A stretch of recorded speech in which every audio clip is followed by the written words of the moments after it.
নমস্কার বন্ধুরা, মল্লিক্স কিচেনে সবাইকে স্বাগত। তো বন্ধুরা, আজকে আমি একটি রেসিপি আপনাদের সাথে শেয়ার করব, তালের পায়েস। দেখুন বন্ধুরা, এই তালটা আমি আমাদের ওই যে তাল গাছ ওখান থেকে আমি কুড়িয়ে নিয়ে এসেছি। তো এই তালটা আমি নারকেল চিনি দুধ দিয়ে রান্না করব।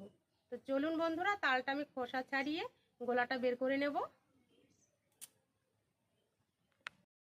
নারকেলটা আমি কুড়িয়ে নেব।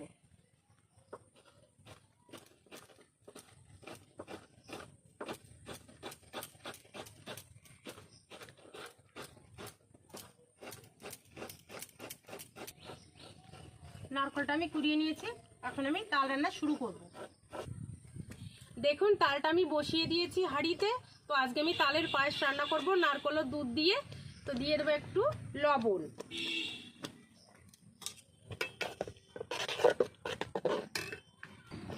তালটা আমি 5 থেকে 8 মিনিট মতো জাল করে নিয়েছি। এখন দিয়ে দেবো জাল দিয়ে রাখা দুধ।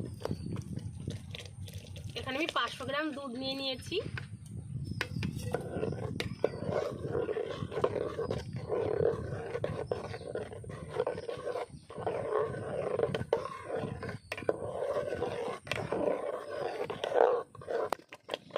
এবার দেবো কুড়িয়ে রাখা নারকেল।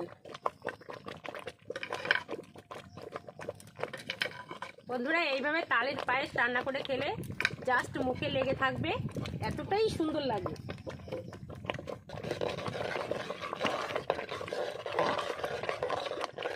ভাত, রুটি সব কিছুর সাথে খেতে খুবই সুন্দর লাগে, রুটি দিয়ে খুব সুন্দর লাগে।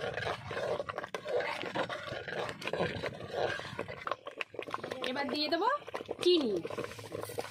দেখুন বন্ধুরা, এখানে আমি 250 গ্রাম মতো চিনি নিয়ে নিয়েছি। আপনারা যে যেরকম মিষ্টি খান সেই অনুযায়ী চিনি দেবেন।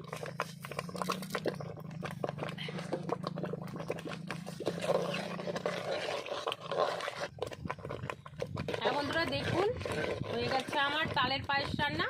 তো এখন আমি নামিয়ে নেব। বন্ধুরা, তালের পায়েসটা আমি রান্না করে নিয়েছি। এখন আমি একটা প্লেটের মধ্যে নামিয়ে নেব। দেখুন তালের পায়েসটা কতটা সুন্দর হয়েছে। তো বন্ধুরা, এই তালের পায়েসটা রুটি দিয়ে খেতে খুবই সুন্দর লাগে। তাই বলছি বন্ধুরা, একবার খেয়ে দেখবেন, বারবার খেতে ইচ্ছে করবে। দেখুন কতটা সুন্দর।